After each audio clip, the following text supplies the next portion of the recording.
Welcome back to the Truth Be Told show. I'm your host, Pat. I'm your host, Fred. And today I think we're going to cover Eye on the Prize.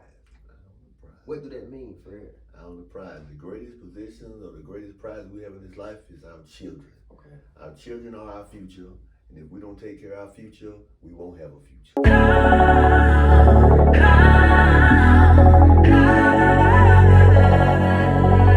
This motivation. All that we needed was patience. This motivation, yeah. All that we needed was patience, yeah. Eye on the prize. Eye on the Prize, okay. Eye on the prize. And when they talk about the eye on the prize, I'm talking about our children. Okay. So when we talk about our children, you hear people always saying, you know what? I ain't leaving my kids anything. Mm-hmm. I'm going to sit around there and I'm just going to go ahead on and spend all my money now. Okay. But that's not, we got to stop being a group where we taking ownership of our children. Every time we say my child, that's the that's ownership. Right. We don't want to take just ownership. We want to take ownership and responsibility for our children. So remember, as we grow, we're going to thrive, we're going to fall, we're going to get back up. Mm-hmm. Our kids going to thrive and fall, and they're going to get back up. We have to make sure that we're protecting them as they fall. Okay. And not just sit around just throwing them out. Say, you know what? Remember, when we look at things, think about it. We don't want to treat our children like cars and like houses. As they get older, we stop doing the maintenance on our car. Right. So as the kids get older, we stop doing the little things to help the kids out. And we have to keep on helping them out. Because remember, we are done with the task of taking care of those kids, not when they're young, but forever, because they're our responsibility. Right. So if we don't take that responsibility, we're gonna have a problem, because these days, children taking longer to process information. And we gotta be there to be that cushion to help you fall, pick you up. Like my mama always told me, she said, look, I'm always gonna be there for you. Mm-hmm. And no matter what the circumstances, my mom was always there. If she had to borrow money, if she had to go and ask somebody else for money, she had no shame in asking for money. Right. But she always helped us out rain, sleet, or snow. Mm-hmm. So I remember the day I graduated, I was like, man, I graduated, all I want to do is relax. So when my mom gave me that first $100 bill, I was like, man, it's all right, it's all right, it's all right, it's all right. So I was like, yeah, it's cool. Okay. But you got to make sure that you got to take care of your kids. Right. Because all of them are not going to be rocket scientists. All of them ain't going to be doctors and lawyers. But you got to understand, they're all your children. Mm-hmm. So if we don't protect our children from the future, things going to get worse. Okay. So if we don't protect them from the future, we're going to have a problem. And I'm the kind that I'm going to leave my kids something. Mm-hmm. And later on, we're going to do an episode on what we can do to help save money and protect our children. Okay? Not only just as a family, but as a community. Okay. Because we can do this as long as we understand how the system works. Because the system is a big game. Right. Learn to play the game. Because like I said, we'll start in a minute. But like I say, I like that topic because I was talking to, all I hang around is older people. Like I say, my mom friends is my friends. I didn't really hang around people much. You know, I grew up with because they weren't on the right path. But I had asked them, and I said, what do you feel went wrong? Because I think it started with my generation in the 90s. Because everything was good and up until the 90s, and then, you know, their offspring, which is us, kind of like we started going out here because, you know, that in the 70s, everybody was, you know, sticking together. You were black, you were proud, you were black, you know, so you work. Most men, whether you with your family or not, they went and found work. They wouldn't know how I can't find no job. And they was in Alabama, and the job was in Detroit. Right. They moved to Detroit, and then they moved their family to Detroit once they got some money going, you know, so I said, what do you think went wrong with our generation? Because, you know, they seen their parents struggle. Like my mom, you know, remember my mom, her mother used to, you know, work with the white folks and have to go and wash their clothes and everything. She did what she could do to make it happen. She had 11 kids, so she had to do what she can do to make it happen. So, like I say, I asked him, what do you think went wrong? They said, he think in his situation, cause he talk about his son all the time. They do so much, and they pretty good. I want to say upper class. You know what I'm saying? They well out. They in a nice house, nice car. But he said he think. I said, I asked him, do you think he's spoiled? He said yes, but it's not in no bad way. He just wanted him to have a better life than he did. So should we keep that going, or should we stop and really teach them what we learned so far? Because like I said before, 67. So like I said, by the 80s, that when everybody should have had a good learning spell from the 40s into the 80s. Like, okay, we involved. We already know how to. Cause the parenting came natural, but the parenting in today's society, that's the part that I think everybody miss out on how to keep, like you said, how to keep it going for your children. Cause like you say, you didn't figure out what you need to know. Now you got to figure out what your kids need to know, but now you got to do it and figure out for their survival. Right, because we started off right now. Right. We started off giving our kids the best of the best. We're going to wear our kids Jordan. We're going to wear Fila. We're going to do whatever we can do for our kids. Whatever we got things, they're going to have PlayStation. They're going to have all this. But then as they get older, we start to tailor off. So we have to look at our kids and say, you know what? I'm going to do whatever I can do to help you prosper in your future, so that my grandkids and their grandkids and their grandkids can prosper in the future. We have to take care of our own. We have to stop taking ownership. When everyone says my, it's ownership, but nobody's taking ownership and responsibility. So that means you got to make sure that you're not only saying this is my child, but I'm gonna take care of my child. Right. I'm gonna do whatever I can to make my child prosper. If it's just to sit around and say, you know what? Words of encouragement. You can do this. Keep thriving for what you're doing. Something to make sure that they're doing something and you doing something to help them accomplish their goals. Right. Like I say, so I'm thinking we can improve on how far we made it up until now with the kids, because we know something is not going so well, because like I said, a lot of the youth is going down the wrong path. Right. So do we think we have a solution as of right now today that some of this stuff we can fix? And how should we go about doing it? Like I said, I know you mentioned, well you haven't mentioned it, but how about what age is a good age to let your children go off on their own and handle their business? Or is it a age? Cause I know we didn't, society didn't gave us 18. Some people might say 21. So is that true? Or should we always have some guidance and fallback for our children? I think when you're talking about the time to let them go, you know, when they're ready to leave, you have to let them go. Mm-hmm. But don't let them go to a sense where you said you leaving the house, you're gone, and I have no connection with you. I don't have anything where I'm saying I'm protecting you from the outside world. It's rough out here. Mm-hmm. It's hard out here. In order to us to make sure that they succeed in this world, we have to be that blanket. So just in case they fall, we're gonna make sure we pick them back up. Okay. But if you sit around and you say, you know what, you're making your own money, blah, blah, blah, we done. But guess what? Like I said, words of encouragement. You can actually teach. See, teaching don't stop when you get 21. Right. Teaching don't stop when you get 35. Right. Teaching is a lifelong journey. You have to keep learning every day. Right. You got to keep teaching your kids every day. Because every time they fall, you want to make sure they get back up. Right. Now, it may take some time to get back up, but in order for them to get back up, you got to be the protector. Because therefore, remember, you're taking responsibility for your child. This is not a 20-year deal. This is a life deal. Right. So it's not like saying, oh, I gave you money last week. This new week. Right.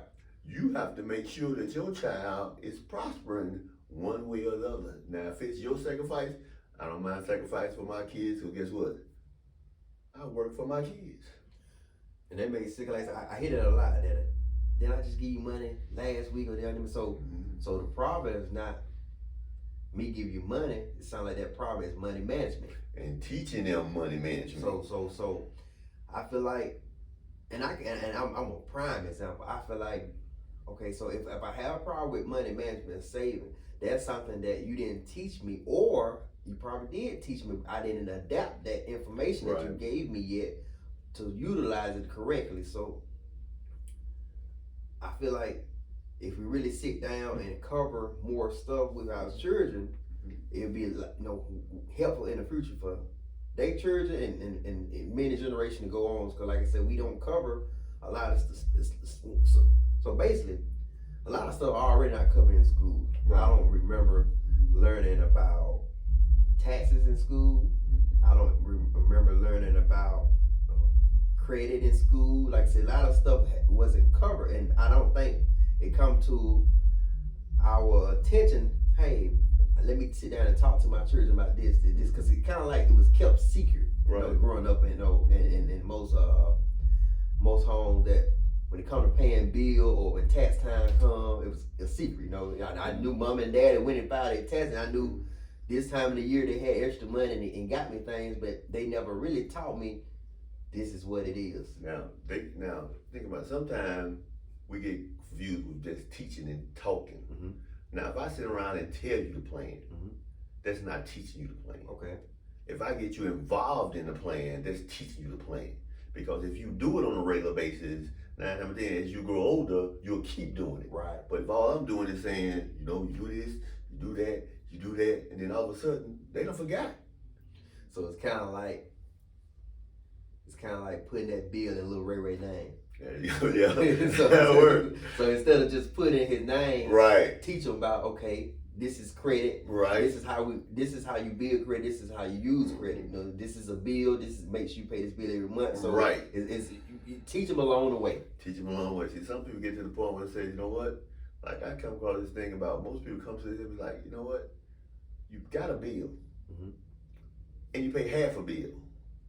So I'm like, I never heard of it before, but when I saw it, I was like, does that make any sense? Right. Because next month I got that bill, and then I got what I owe over here bill, and then I pay another half. So now I'm getting further and further behind. I'm getting further and further in debt, and we don't understand that that's wrong. I mean, we don't understand that we're doing something to keep us down instead of growing. Mm-hmm. But again, like it goes back to teaching them.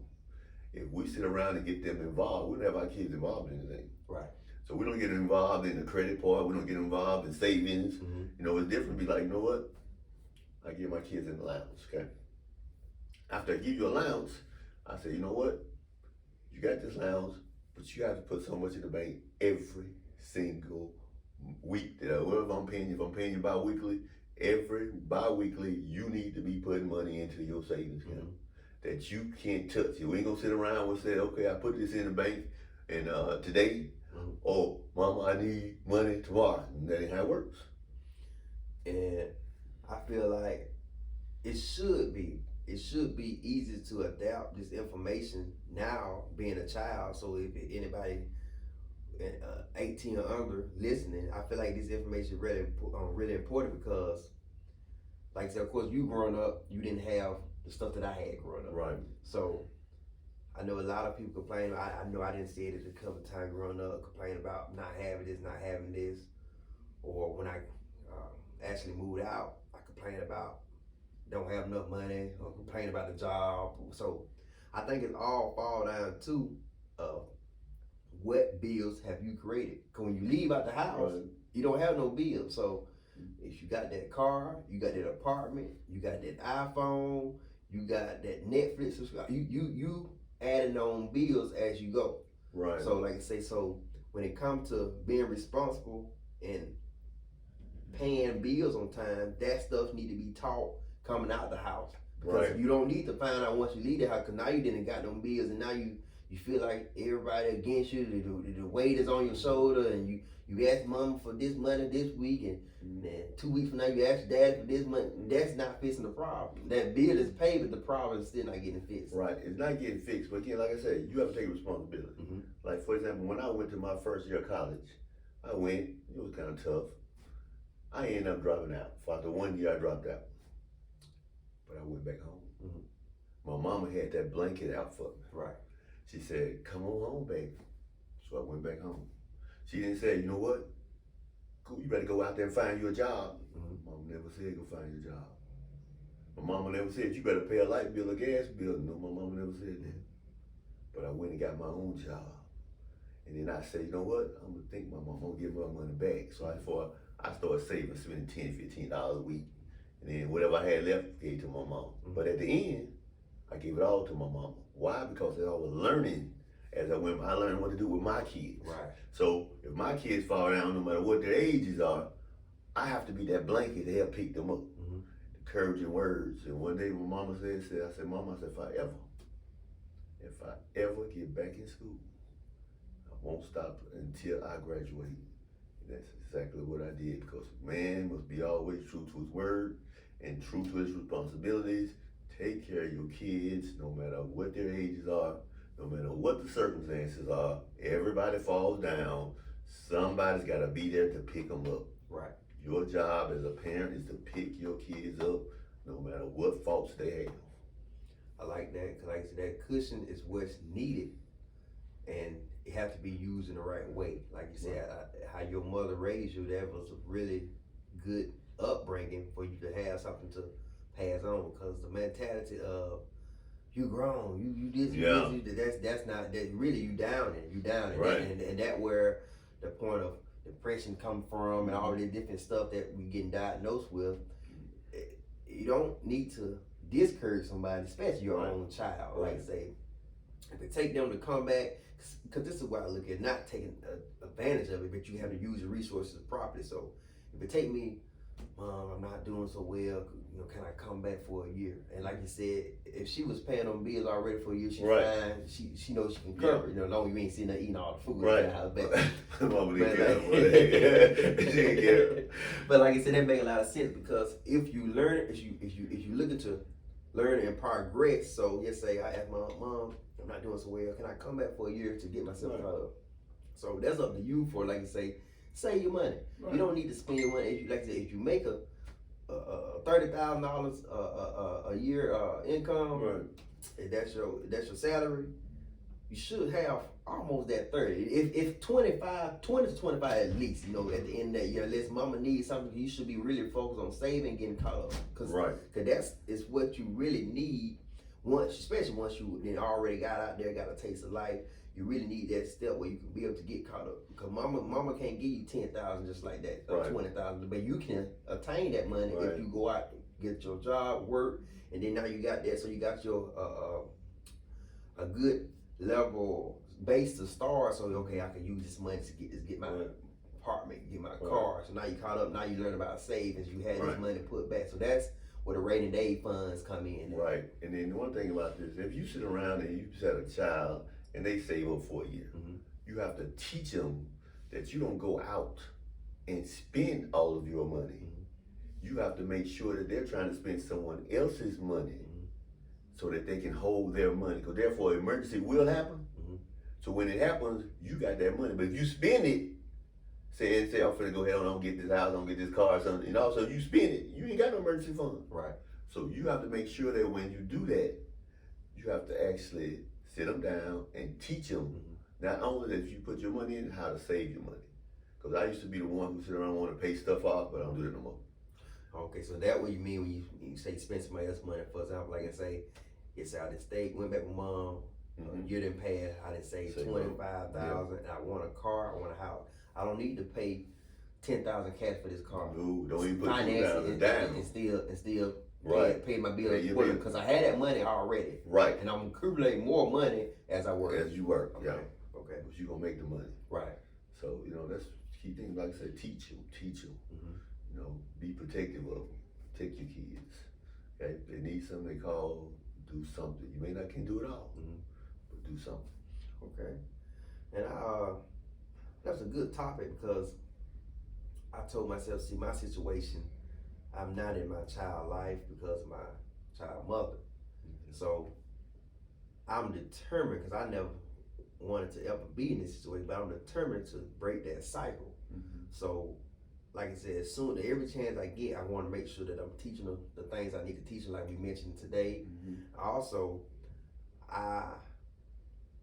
just from growing up, being a black young man, I see a lot of people saying, oh, my father was in my life, and this, and then they already having problems on top of that. So I came up with, one of my ways of being able to give back to my children, because to mention this, I think we doing real bad at leaving behind a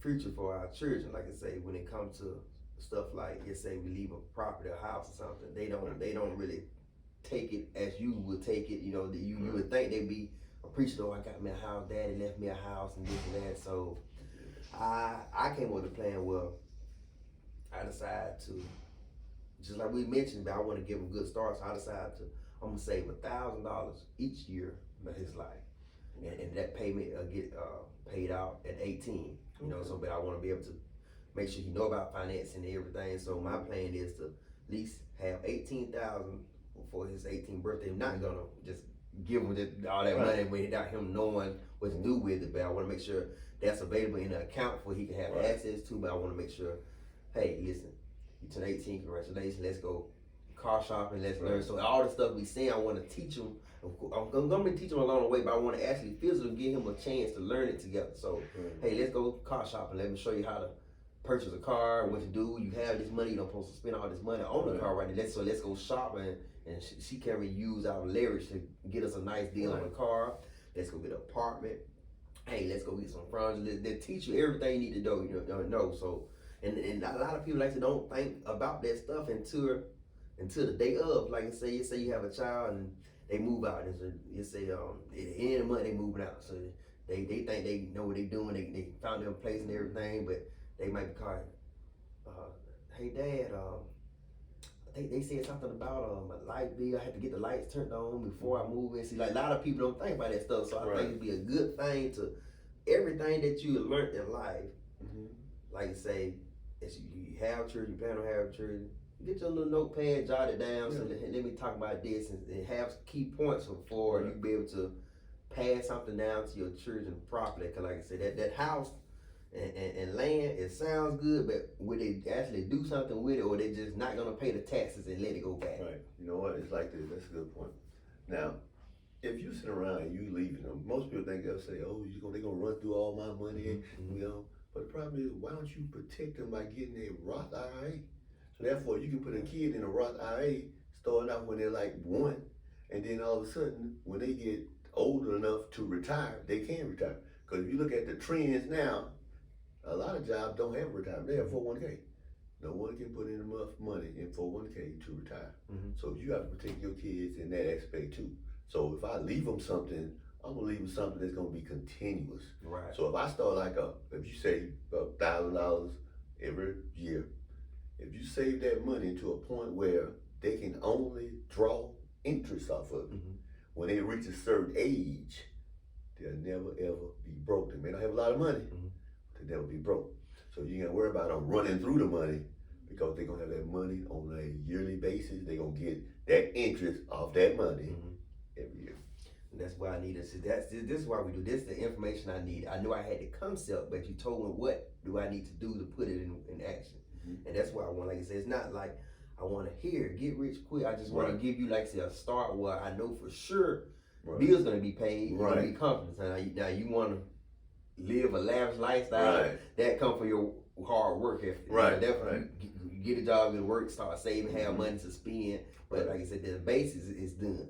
So like I said, so it's our job to lay the foundation. Right, definitely. You know what, that money that you set aside for them supposed to help them.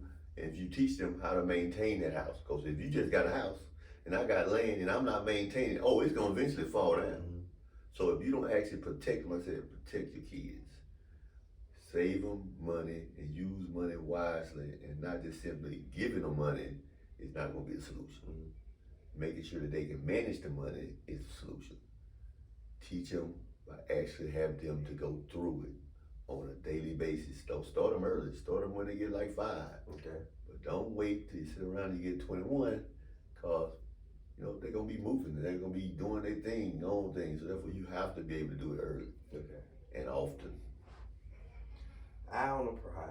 Like I say, now they give me a better aspect of how to carry myself through life and make sure I'm passing on the correct information and making sure that I wanted to have this child. I created a child, so that's my responsibility. They Life. whole lifespan. Lifespan, yeah.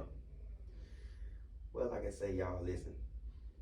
We can't jam too much good information up in one video in one day. So that's why this is gonna be a weekly thing. I think this was a really good topic this day. Like I say, Thursday is gonna be the best day for y'all. That's gonna be the day where we really gonna give y'all a good topic and we're gonna cover something new. You know, you got your weekly schedule. Make sure y'all keep up with that weekly schedule. Like I say, mainly gonna be Sundays and Thursday. We're gonna put some major videos out. But you know, Sunday gonna be finance and Thursday straight podcast hot topic day. But I appreciate y'all for watching. Make sure, as always, you like the video, that you get some good information from. You got some information to add to the video. Make sure you comment, and if you haven't already, make sure you subscribe to the channel. Remember, as we grow, you grow. More Lord Airbnb, just a little insurance. I'm popping them flexing. Remember when I had to bend the grill? I hated a blessing. Like mama, we made it. Ain't no more stressing. Yeah.